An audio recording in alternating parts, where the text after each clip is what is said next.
할렐루야. 추석 연휴가 하루 앞으로 다가왔습니다. 추석하면은 풍성함이 떠오르죠. 그런 것처럼 여러분들의 심령과 여러분들의 모든 것이 예수 그리스도의 은혜로 풍성하시기를 또한 축복합니다. 기도하겠습니다. 아버지 하나님 감사드립니다.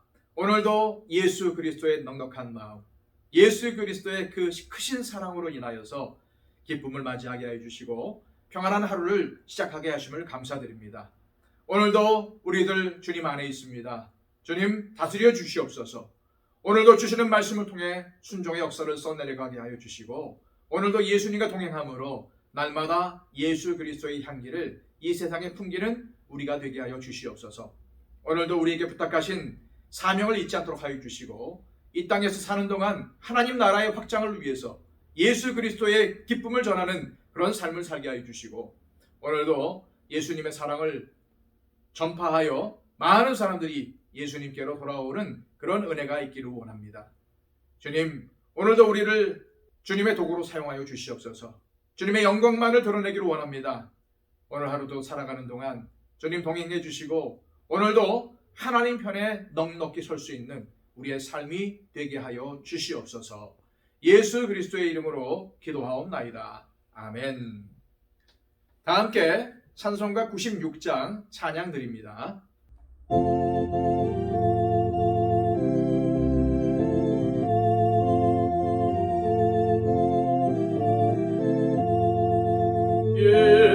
예수님은 누구신가? 우는 자의 위로와 없는 자의 풍성이며 천한 자의 높음과 잡힌 자의 노임되고 우리 기쁨 되시네. 예수님은 누구신가? 약한 자의 가감과 눈먼 자의 빛이시며 병든 자의 고침과 죽은 자의 부활되고 우리 생명 되시네. 예수님은 누구신가?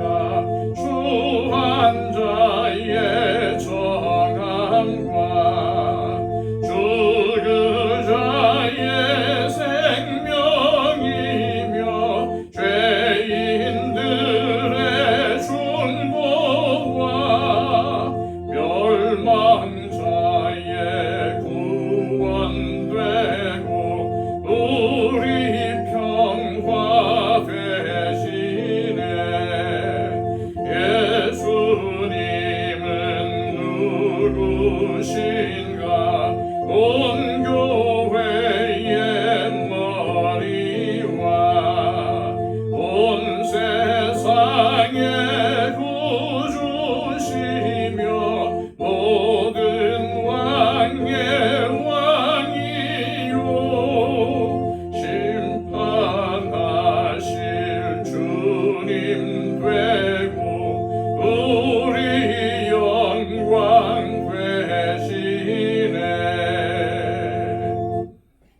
이 시간 우리에게 주시는 하나님의 말씀은 고린도전서 1장 18절에서 25절까지의 말씀입니다.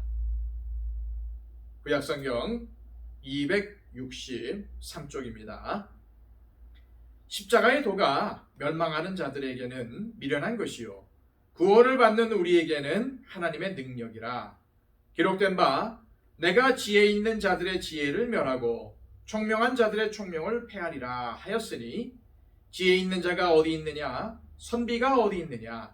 이 세대의 변론가가 어디 있느냐? 하나님께서 이 세상의 지혜를 미련하게 하신 것이 아니냐? 하나님의 지혜에 있어서는 이 세상이 자기 지혜로 하나님을 알지 못하므로 하나님께서 전도에 미련한 것으로 믿는 자들을 구원하시기를 기뻐하셨도다. 유대인은 표적을 구하고 헬라인은 지혜를 찾으나 우리는 십자가에 못 박힌 그리스도를 전하니 유대인에게는 거리끼는 것이요 이방인에게는 미련한 것이로되 오직 부르심을 받은 자들에게는 유대인이나 헬라인이나 그리스도는 하나님의 능력이요 하나님의 지혜니라. 하나님의 어리석음이 사람보다 지혜롭고 하나님의 약하심이 사람보다 강하니라.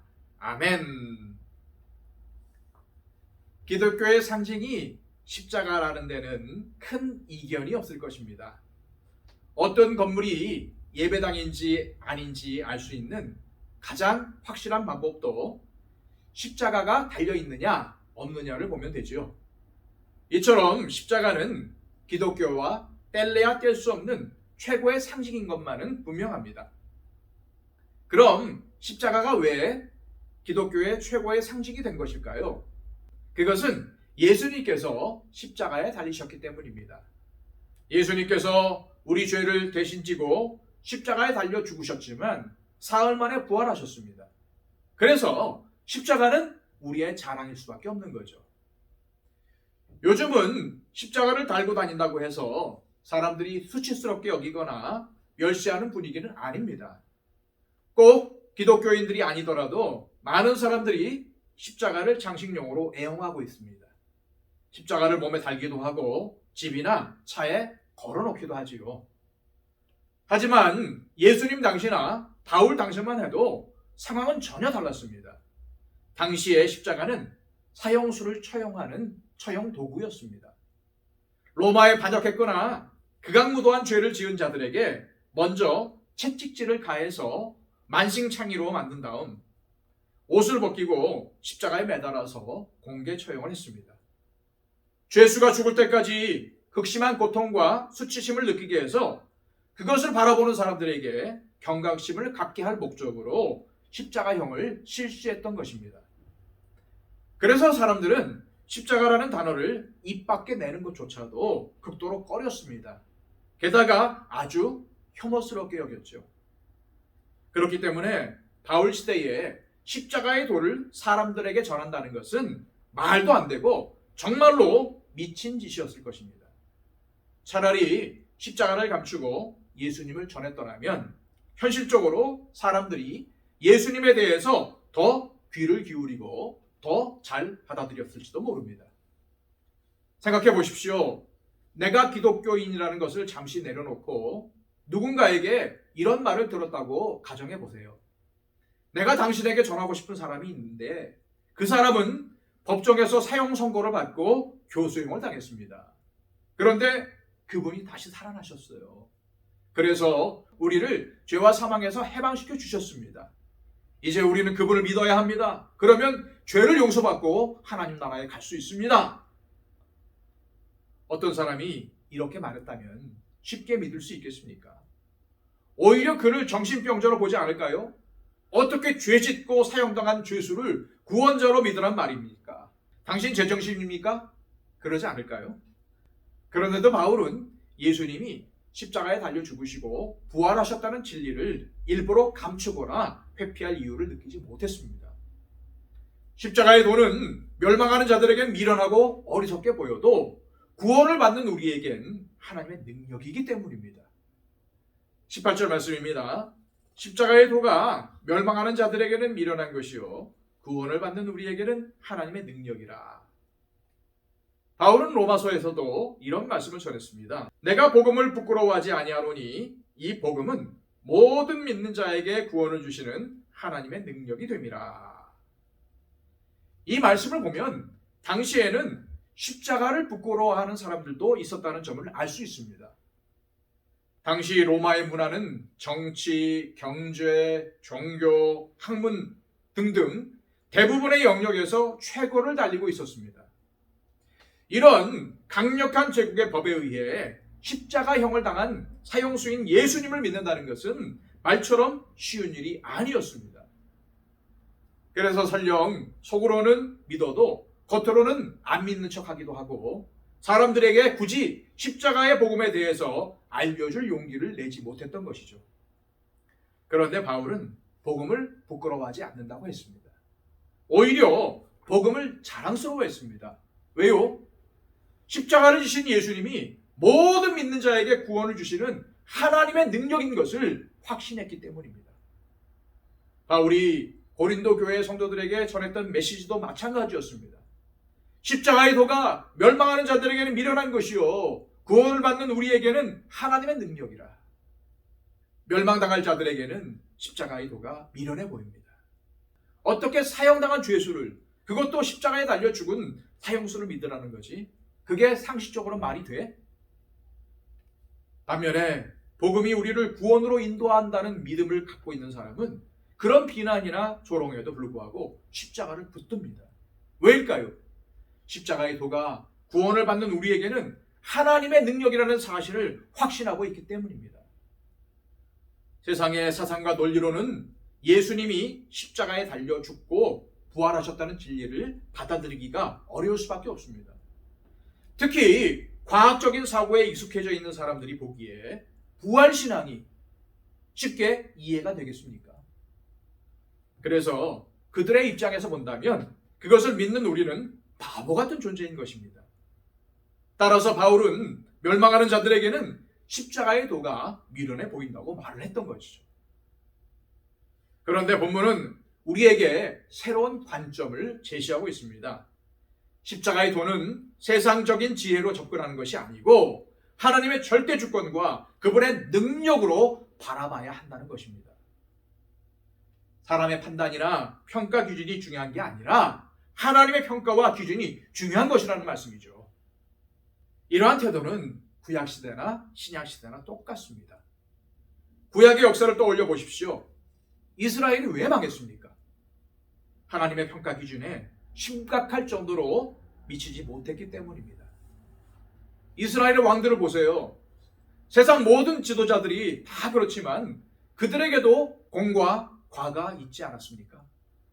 그런데 성경의 판단 기준은 명료합니다. 그 왕이 의로운 왕이었느냐, 불의한 왕이었느냐의 기준은 다윗의 길을 걸어갔느냐, 아니면 여로보암의 길을 걸어갔느냐였습니다. 다윗의 길을 갔다고 평가받은 왕은 하나님의 판단 기준에 합격한 것입니다.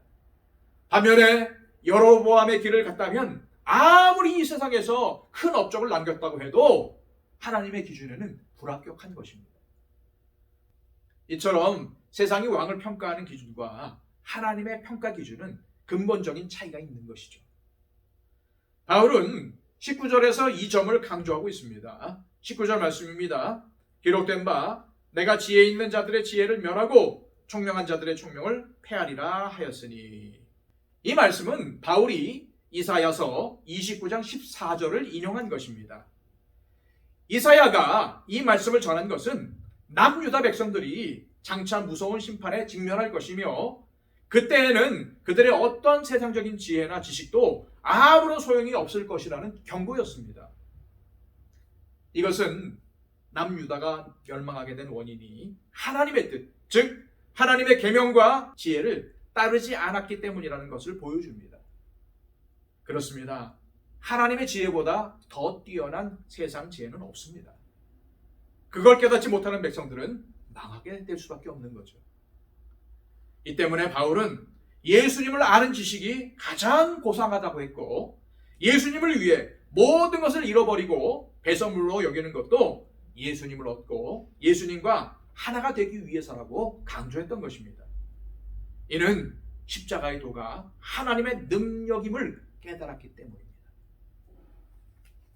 이 시간 기도하실 때에 바울처럼 십자가의 도가 구원을 받는 우리에게 하나님의 능력인 것을 알고 예수님만을 믿으며 예수님을 통해 구원을 이루어가는 하나님의 자녀가 되게 해달라고 기도해 주시기를 바랍니다.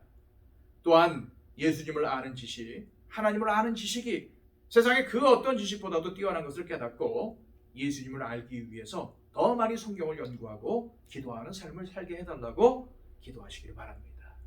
이 시간 다 함께 하나님 앞에 기도하기를 원합니다.